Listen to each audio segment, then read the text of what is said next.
What's up, friends? It is the Dr. Remy LeBeau, coming at you once again from the X-Lair with more statue goodness to solve all your illnesses associated with your depression from lack of exposure to amazing X-Men statues. Today we have a super amazing X-Men statue. This is a statue of Logan. Logan on a rock. Logan, aka Wolverine, as y'all know him, or the Wolverine, as he's been named in the current X-Men movie that's about to come out, which is in about 2 months, July of 2013. It's currently May of 2013. For all the future watchers out there, congratulations on your Blu-ray purchase. I'm sure it was well worth your money. Actually, I hope it. I hope it was. We have yet to see what that movie has in store for us. Hopefully, it's going to be something worthwhile. All right, so you guys have maybe already have seen my blog post for Black Logan, which is the variant statue of this exact statue, which I repainted myself after having knocked it over and kind of damaged it. I put it back together and decided to do something novel with it. You can get the whole story on that statue in the blog post and the video for that particular statue, but I won't go too far into that statue with that video in this video because we are highlighting this version of Logan in this video. So the reason I had two of these was because the producers who are like these producers overseas or in the Philippines, many collectors online get together and commission pieces. This was one of the pieces that was commissioned.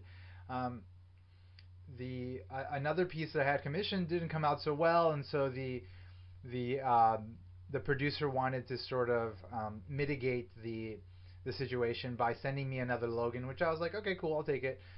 I put this one away. When I damaged the other one, I took this one out. This one is actually a better version than the original one I got. The paint is a lot better on it. I think on the other one they didn't put in too much thought into it. It was all kind of, it was okay, but I mean, with this one they airbrushed it a lot. Like they airbrushed like a lot of the parts where there's hair on his body and on his arms.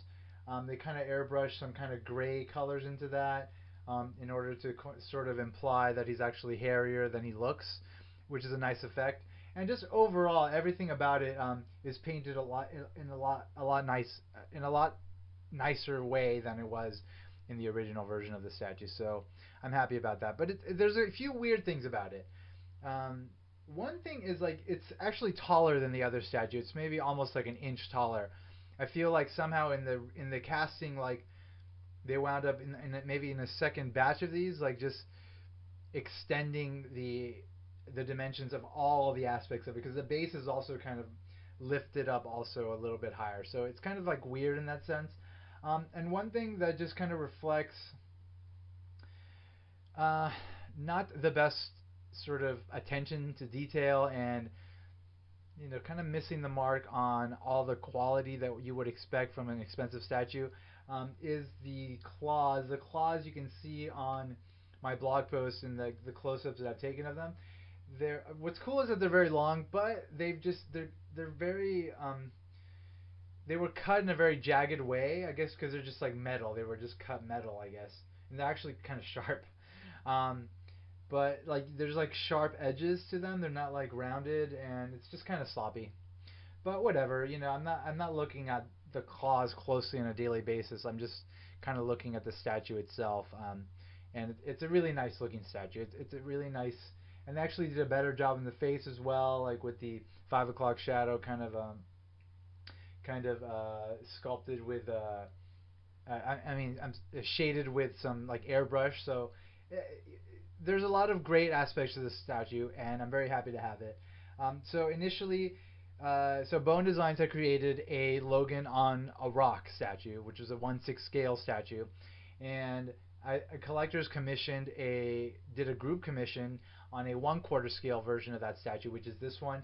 He wound up being a lot more jacked up. You can see he's just got huge like muscle mass. So, and the other one is also, it's the Bone Designs one is him on a like a rocky ledge, shirtless, but he's a lot more meek. Like he's got like a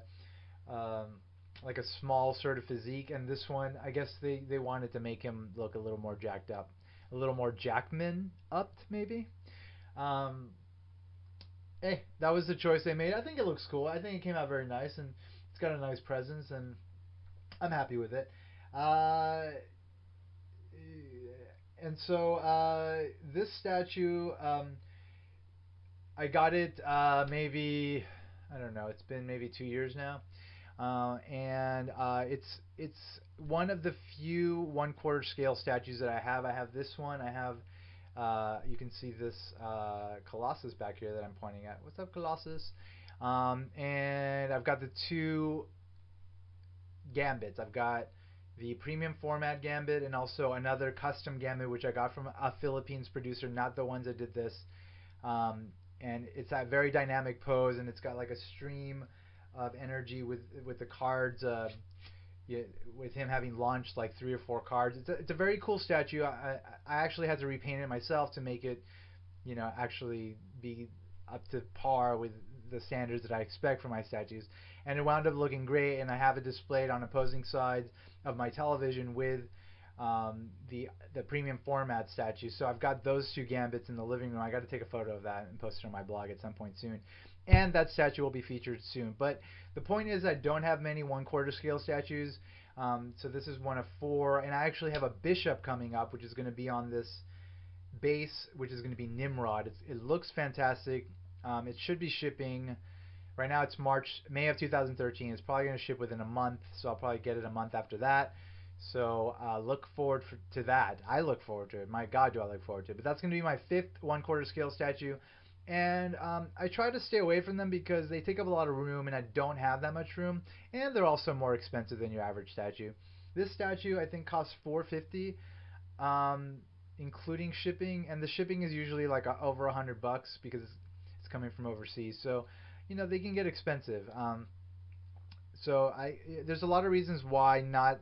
I don't personally like to get too many 1/4 scale statues, but as you've probably seen the photo that I posted for the display of Black Logan, I have him and Black Logan in opposing sides of a room, and it works really nicely. So um, it's like the 1/4 scale statues. They're big enough that they could sort of, they take up a lot of room, but if you put them in places where there are no other statues, like they kind of take the space and define it for themselves. Like they kind of define the space because they have such a large presence because they're so big. So I mean, there's definitely a lot of benefits to getting the larger statues, and so this guy, because he's so big, he has a lot of presence in a room, and that's why I have him, and that's why I probably will never let go of him because you know he's definitely worth having. The Rocky Ledge is very cool. Initially, in the Bowen Designs version, it was meant to sort of be a complementary piece to a Sabretooth statue, the original Sabretooth statue that was put out by Bowen Designs. I think that was sculpted by Seth Vanderbilt. I'm not completely sure. And but the two statues are on rocky ledges, and they're meant to sort of be like a diorama in a sense.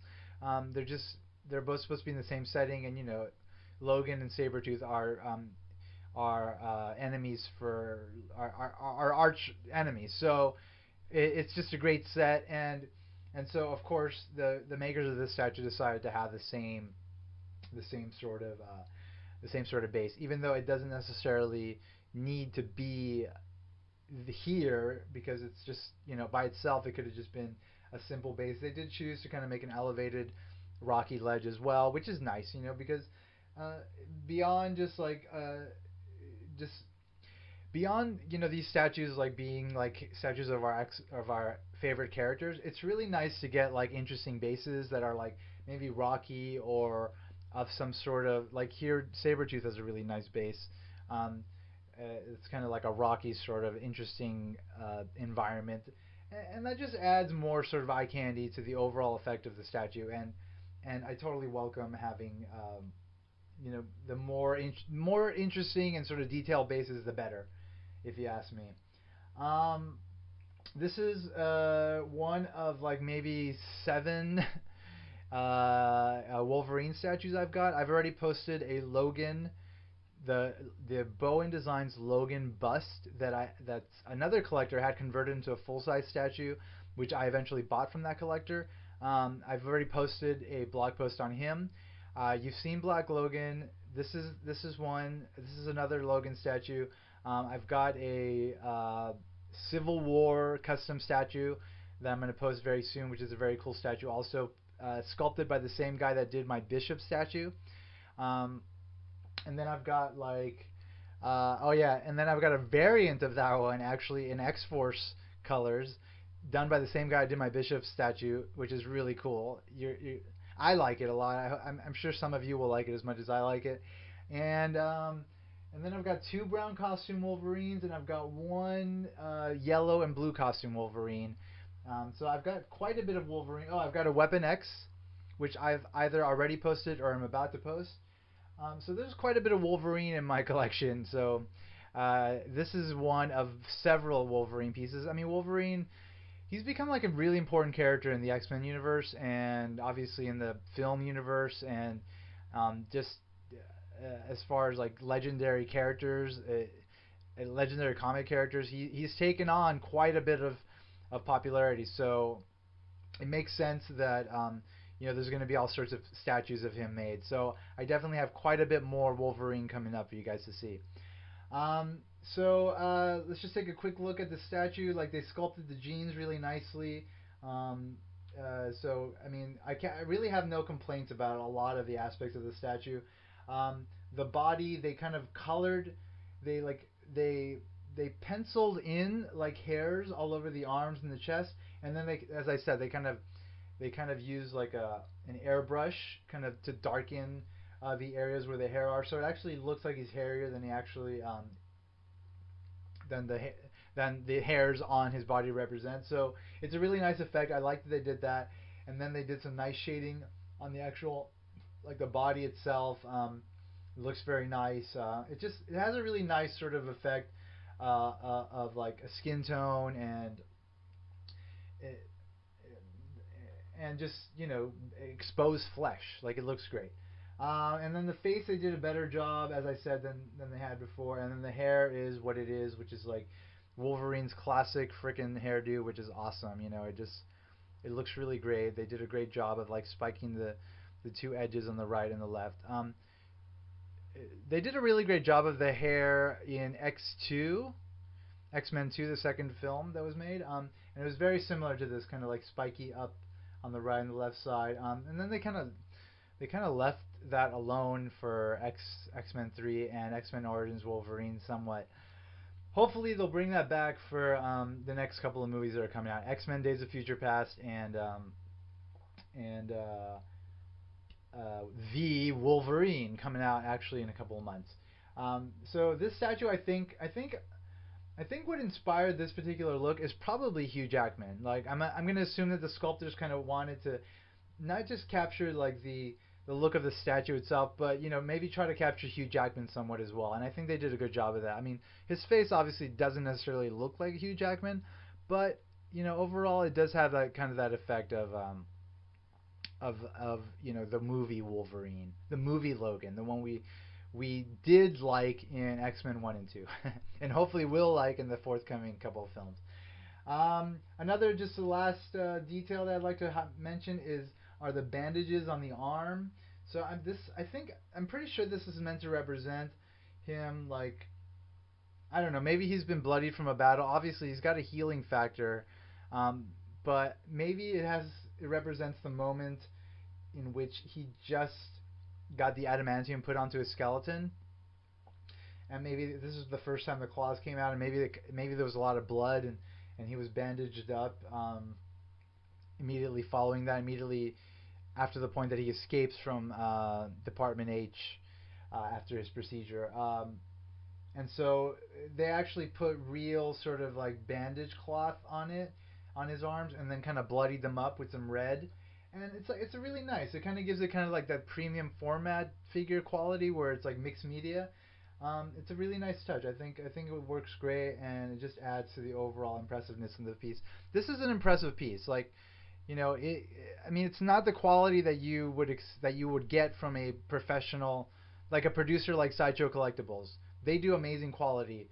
Um, this is not of that quality, but it comes very close, and it's a great statue to have. And I'm sure for those that are interested in getting it, you could probably find it still out there somewhere. It's out there. Just look for like a 1/4 scale Logan statue on Google search or something, and I'm sure you could eventually find it. Anyway, that pretty much does it for this introduction to this very cool statue. As always, thank you for checking out my blog, X-Men Statues of Future Past.blogspot.com. My YouTube channel, thank you for checking that out, is Dr. Remy LeBeau.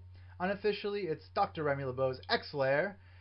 And as always, X in the box because ain't nobody checking me. I'll catch you all very soon, and take care.